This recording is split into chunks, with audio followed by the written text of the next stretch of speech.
Hi, hello. Today we shall be developing. Today we shall be developing heteroscedasticity in the in the in the regression model, right? So today we shall be developing heteroscedasticity in the model, and later on we shall remove this heteroscedasticity from the regression model. So that is our job today. Today first we shall develop the heteroscedasticity in the model, and later on we shall remove this from the regression model. And normally heteroscedasticity is not desirable in a model. Heteroscedasticity is not desirable in a estimated regression model. Okay, so and here we have some variable today. So variables are here. I can show you. So these are the variable that we have, right? So here you can see we have all this. We have three variable. I'm just going down. I may make it adjust. You just wait 1 minute. Just 1 minute. Just I make it adjust slightly. Okay. Okay. Make it small. Okay. So here we have three variable. One is y, x1, x2. So these are my variables, right? So these are my variables, y, x1, x2, and so on. Okay, and here so you can see all variable now. This is y, this is x1, this is x2, and y is our dependent variable, and x1 and x2 are independent variable for our model. And you can see all the data now. So here you can see all the data. So sorry, I've done a mistake. You can see all the data here. So I'm going down. So our sample size is 50. That is our sample size from 1 to 50. Okay, now we shall be developing the regression model, and then we shall be developing the heteroscedasticity. Okay, so first I run analyze, then I choose this one, linear model, linear regression model, that I choose. Later I click on it, and here you can see, okay, I'm making it fixed. I'm doing it again.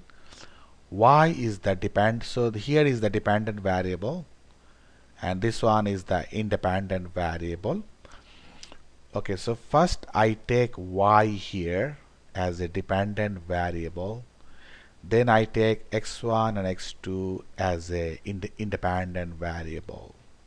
So this is my model. Y is dependent, x1 and x2 are independent variable. Now we can run this model. Okay, but here we check the statistics first. What is it? Statistics. I click on it. So here I choose estimate. That means all the coefficient will be estimated.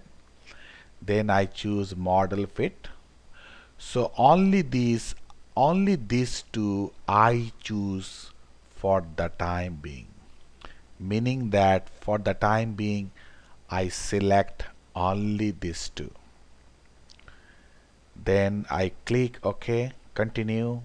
I click on the continue. Okay, then I go to plot. So I'm sorry. So this is the plot, and these are all the residuals, right? All are residual of the estimated model. And here is the y, and here is the x. So what is y? Y means y-axis. Y means y-axis. And what is x? Here x means x-axis. Okay, here in y I put z receipt. I put z receipt, and in the x-axis I put z pred. Okay. Now my question is that what is called z receipt and what is called z pred? Okay. So first I talk about this one, z receipt, and then I talk about z pred. Okay. So here z receipt means standardized regression, standardized residual, standardized residual of the model, right? That is z receipt, meaning that the whole thing has come from z distribution. You can see z, right? That means the whole thing actually come from z distribution, and that is also standardized residual of the model that we are developing now. Then we have one more, z pred. What is called z pred? Also the standardized predicted dependent variable, right?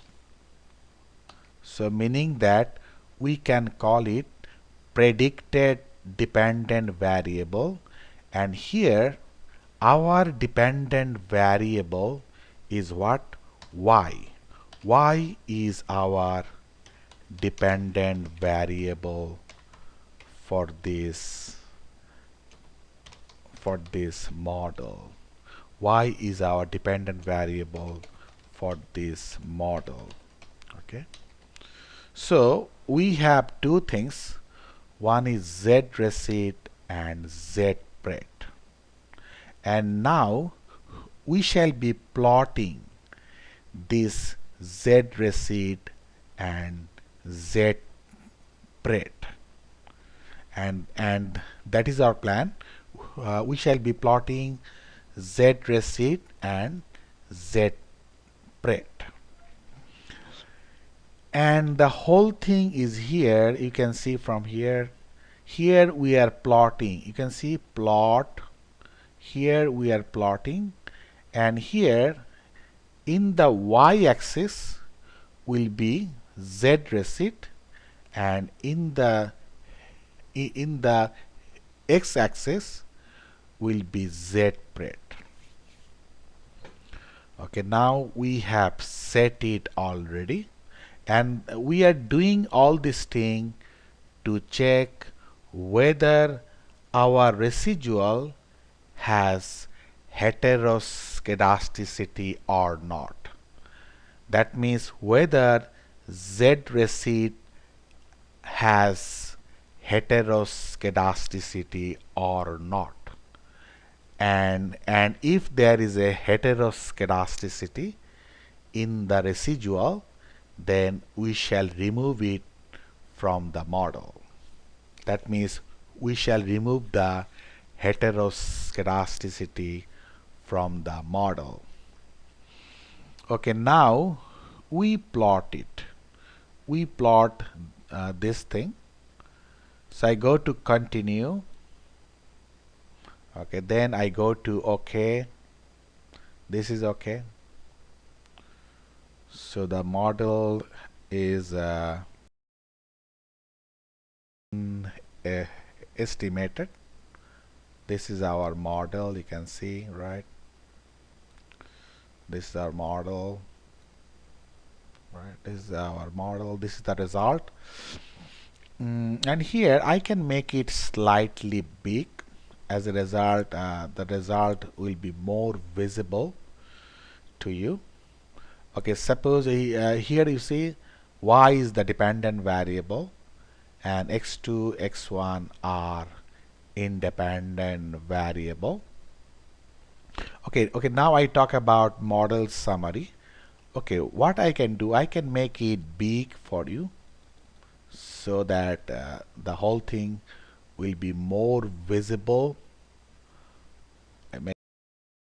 I make it select, then I choose the cell properties and I choose here 16. As a result, the whole thing will become big.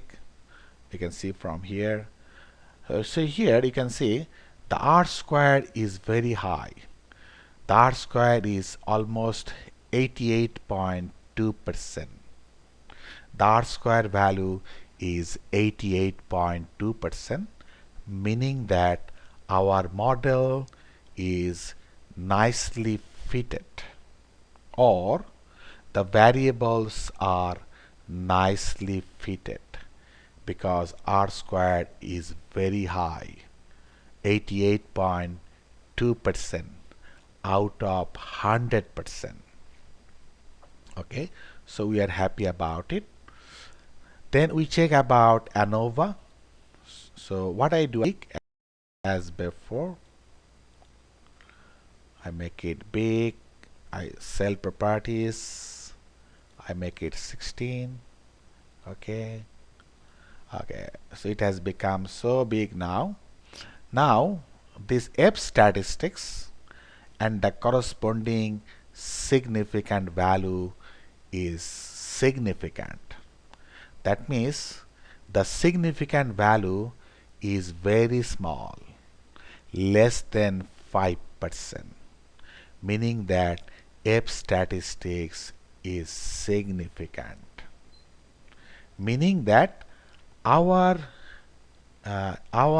two independent variable such as x1 and x2 are significant to explain our dependent variable, which is y. Okay, so I'm telling again, our significant level or probability value or p value is less than 5%, meaning that F statistics is significant, meaning that our two independent variables such as x2 and x1 are significant jointly to explain our dependent variable, which is y. So we are happy about this model. Why? Because R squared is very high, which is desirable, and the F statistics is also significant. So we are happy about the model. Finally, we check the coefficient, right?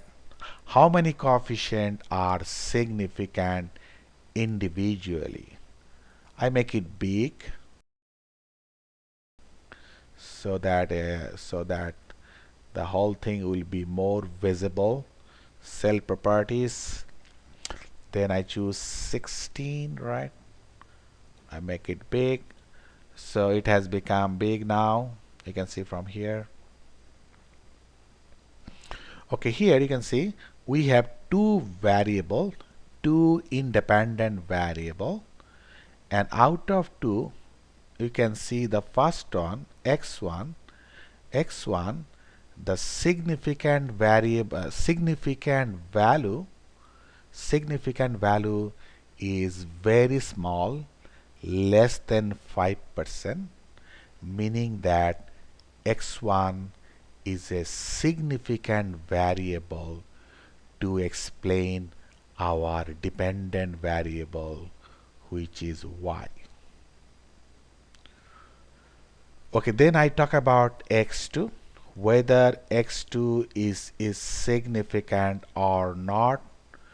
So here is the significant value or probability value or p-value.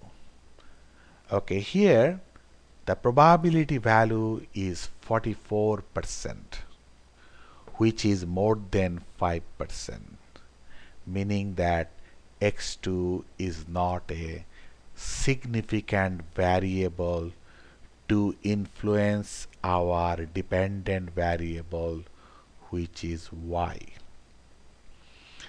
Okay, so here what is happening?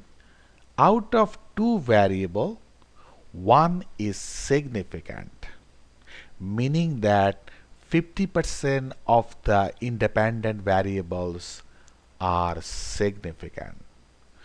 So we are happy about this coefficient result. Actually, what is the guideline? The guideline is if most of the variables are significant, then the model is acceptable.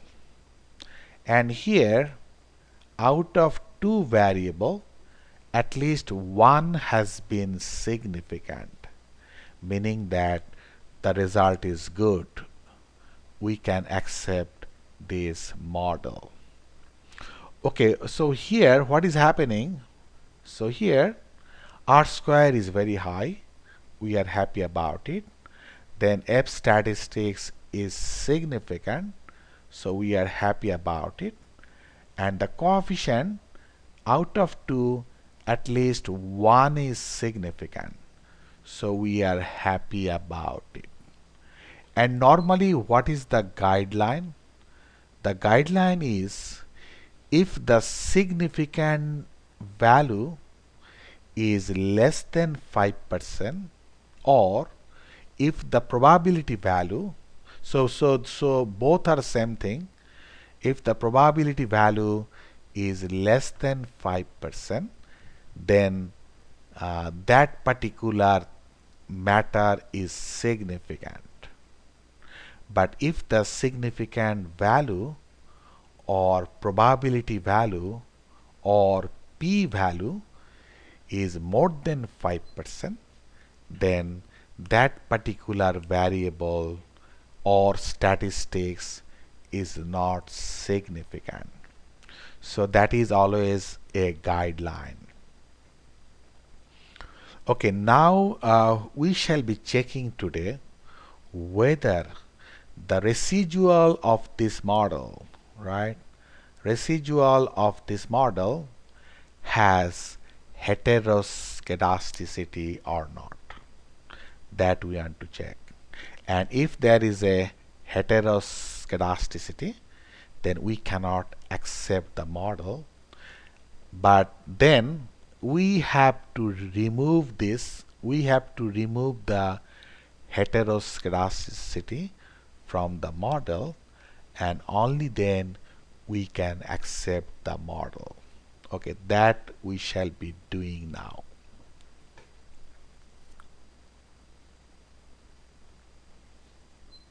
Okay, okay, that we can do now. Okay, thank you very much. Then in the next slide I shall explain other thing also.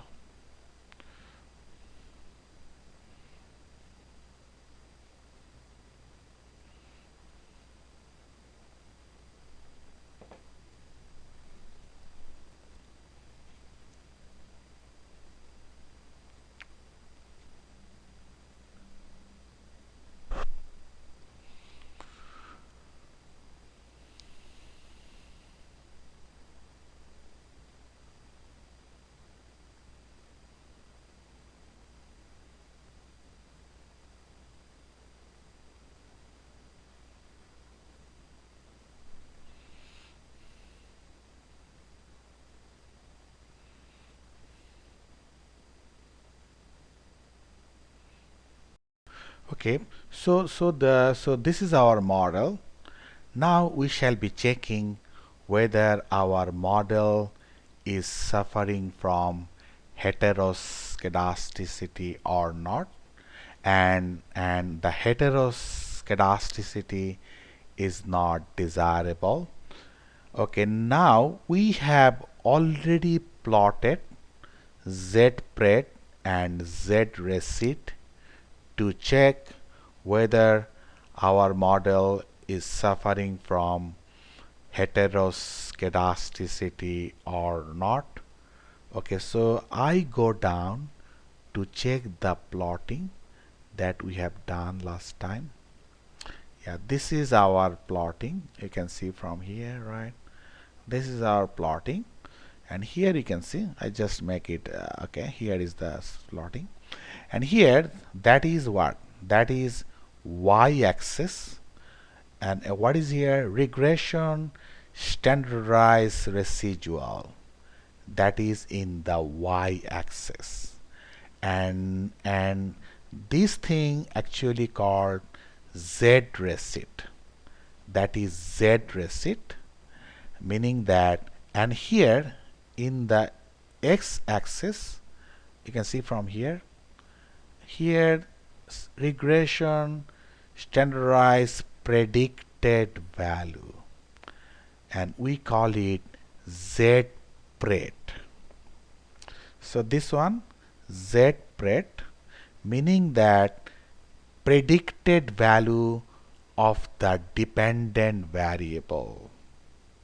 So this side is the predicted value of the dependent variable, meaning that y, because our dependent variable is y, right? And what about this side? This side actually the residual of our regression model. So and what about this one? These are the residual in the circle, right? Residual plotting. So these are actually standard residual plotting, right? Okay, and you can see all the residuals are jointly, they are going down gradually. Again, they are coming up. They are going up gradually. You can see they are going up, meaning that they are going down, down, down, down, down, down. Again, going up, up gradually. And you can see there is a systematic pattern. I call it systematic pattern of this plotting. And when the residuals have systematic pattern, then we can say that our model is suffering from heteroscedasticity, and we need to remove the heteroscedasticity. Okay, now I can explain about this thing again. I can explain again about the whole thing. So you just wait, I can explain you better about it. Okay, here you come back here. Okay, suppose this side is the standard residual, that is z-recit, and this side is the estimated dependent variable or the predicted dependent variable, which is z-pred, and these are the plotting residual. Okay, suppose if the plotting of the residual is like this, right? If it is like this, meaning that there is a systematic pattern, then we can say that that model is suffering from heteroscedasticity. I'm saying again, just right here. So here is a systematic pattern, right? So here is a systematic pattern. Systematic pattern, right? Then we say that probably there is heteroscedasticity. Okay, suppose it becomes like this. It becomes like this. Suppose it comes here. The pattern is something like that. The distribution is something like that. So here is also a systematic pattern. It is going up and going down, meaning that the model is suffering from heteroscedasticity. Or suppose the residuals are like this. They are suppose like this.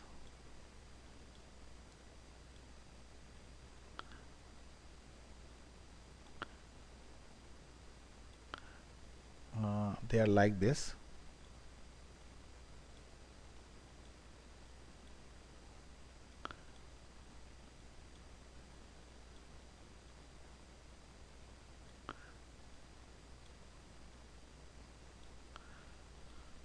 So here you can see there, I'm just make it try.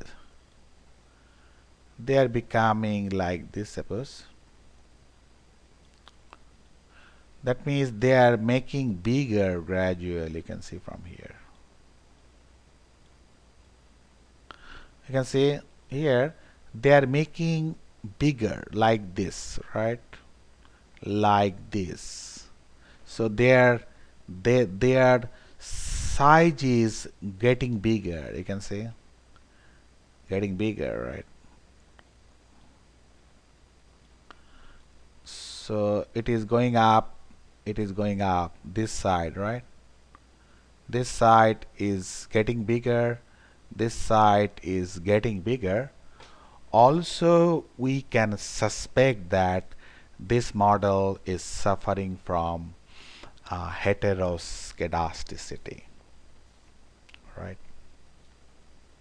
Okay. Then what else? Okay, so these are the symptom. These are the symptom behind heteroscedasticity, and probably I can show you some more symptom that can tell probably there is a heteroscedasticity. Okay, other pattern could be something like this. Suppose all are increasing like this. Another pattern, right? So it is another systematic pattern, right? They are increasing like this at a particular direction, right? So that one is a also symptom of heteroscedasticity, right? So okay, I can show you one more symptom. Maybe the residual is increasing like this. They have a particular pattern, right? All the residual.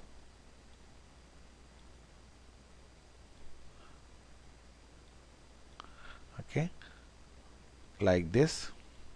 So like this way they are increasing, right? Like this way they are increasing. So that is also another pattern of the heteroscedasticity. So we call it systematic pattern. So when this thing happen, we cannot accept the model because the model is suffering from heteroscedasticity. Okay, but the thing is that when there is no heteroscedasticity, what are the same term, right? The thing is that the question is, when there is no heteroscedasticity, kedasticity, kedasticity, when the residuals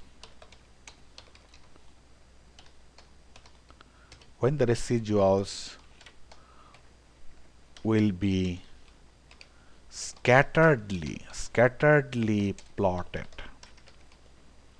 meaning that random, meaning that there is no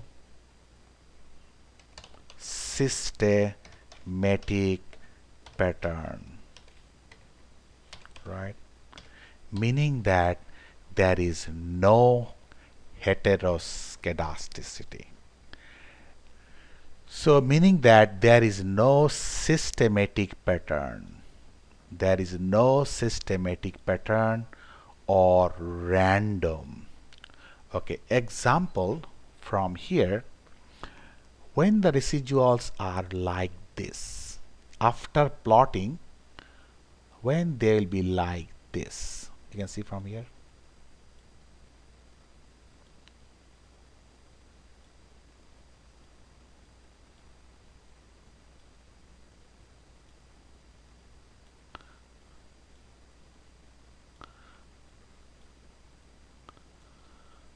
You can say here is no systematic pattern, no systematic pattern of the residual, meaning that it is random. So in this case, we can say that this model is free from heteroscedasticity. And when the model is free from heteroscedasticity, we call this thing as a homoscedasticity. And this homoscedasticity is desirable. So here, this pattern or this plotting is called homoscedasticity, and that is desirable. Okay, and our model is suffering from heteroscedasticity because our model, that is like this, the residual have a systematic pattern, so meaning that our model is suffering from heteroscedasticity. So our task, our job is to remove it and make it homoscedasticity. Okay, that we shall be doing now.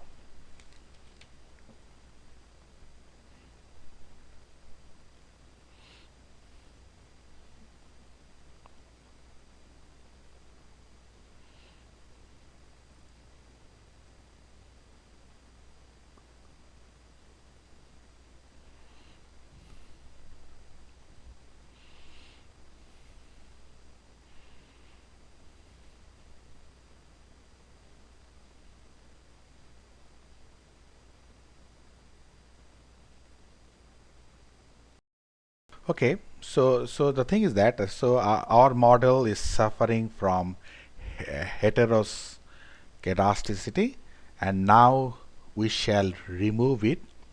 Okay, how to remove the problem of this problem?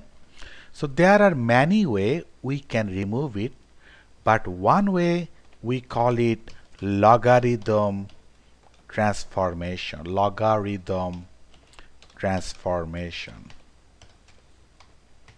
transformation, meaning that we shall convert all variable into log. We shall convert all variables into log, and then we shall estimate the model again, and we call it logarithm transformations. Okay, so now how to convert variable into log, how to get the job done. Okay, what is the procedure? So here you can see, okay, I'm making it small. You see better? Okay, so here you can see, okay, here the thing is here, it is actually here. I make it okay, just 1 minute. I adjust it slightly. See better? Okay, so this is the whole things, right? So this is my screen of the model, right? This is the screen. Okay, so I do, okay, from this screen I just make it slightly. Okay, from this screen I choose transform. Okay, I can make it zoom for you. You can see transform, right? I choose this transform. That means I shall transform the variable into log. That is my target. So I shall do now. I go to transform, then I click compute variable. I click this one, compute variable. I click it. Okay, so this has come up, you can see, and from here you can see we have three variables, y, x1 and x2, and I shall convert all the variables into log. Okay, I can make a zoom for you. You can see we have three variables, y, x1, x2, right? We have three variables, and here is the thing, right? All, right? And this is the, and here is the target variable, and here is numeric expression. All are here, right? Okay, now from here, okay, I choose all. Here is all. You can see I click on the all. As a result, the whole thing has come up. Okay, out of the whole things, I go down, I scroll down and choose the log. I choose ln. ln is the log. I choose it, ln. So I can make it zoom for you. You see? I choose the ln, log, right? Okay, then I click on it. I click on it. So the log has come here. You can see the log has come here. Okay, so this is the target variable. Okay, I can do something here. I can do something here that that I shall be doing now. Okay. Okay, from here you can see, okay, target variable. First I write ln y. That means log of y. This first term, target variable. ln y means log of y. And here I put y. Right? So here I put log y. I can make a zoom for you. You can see better. You can see. Target variable ln y. That means y will be converted to log y. And here I put ln y. That means y will be converted to log y. Okay, then I press OK. Here's OK button. So y has been converted to log y already.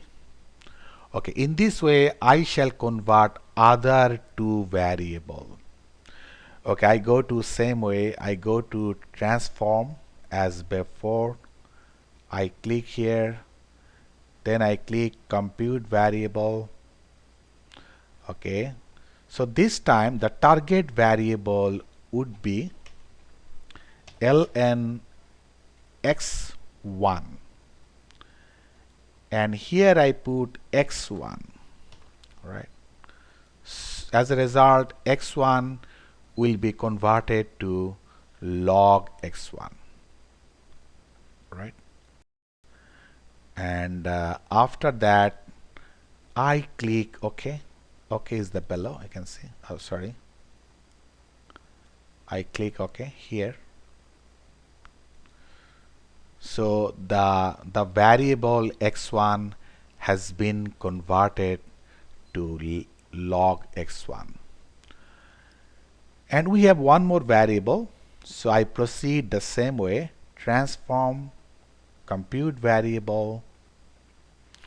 Okay, this time it will be log x2 ln x2, right? ln x2, and here I put x2 as before. Okay, here you can see our x1 has been converted to log x1 already. Then sorry, y has been converted to log y. x1 has been converted to log x.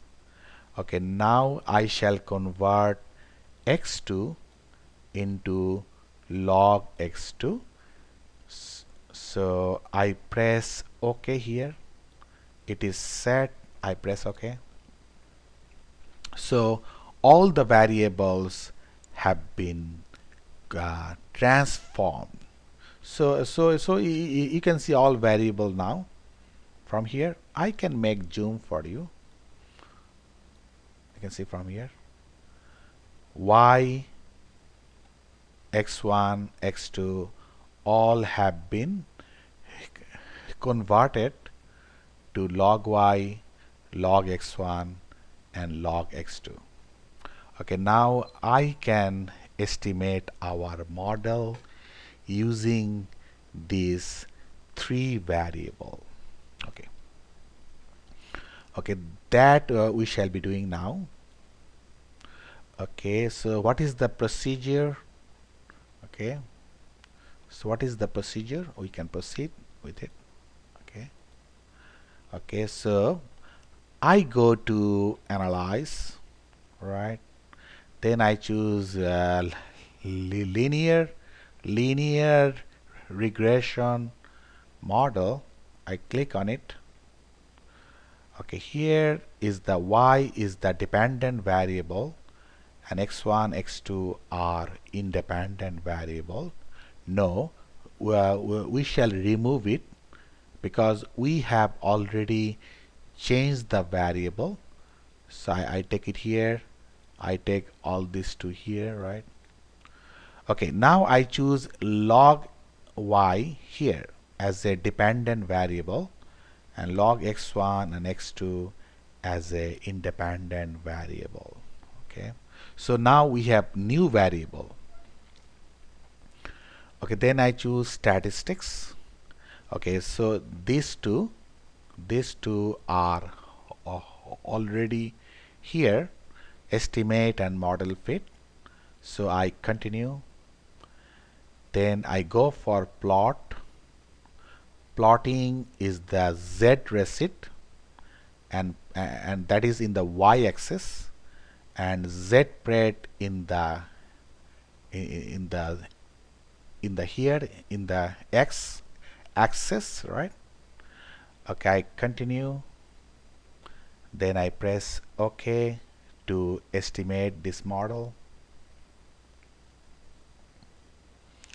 Okay, so the result has come up. Okay, so now we check model summary. Okay, I can make it big for you so that you can see better. Okay, I go to cell properties, make it 16, right? And press OK. So it has become 16. Here the R squared is quite high, 92.3%. So we are happy about it. And here we have two variable, log x1 and log x2, and they are independent variable, or we can call it predictor, same meaning, and the dependent variable is log y, and here r square is quite high, so we are happy about it. That means our model is nicely fitted, our data is nicely fitted. Okay, then I check ANOVA, so I make for you so that you can see better. Cell properties, so I make it 16, then I press OK. There is OK button, I press OK. It has become 16. So here the F statistics and the significant value, or the p value, or the probability value, and that is very low, less than 5%. So we can say that F statistics is significant, meaning that log x1 and log x2 jointly can explain log y. That means log x2 and log x1, they are significant variable and they can jointly influence log y.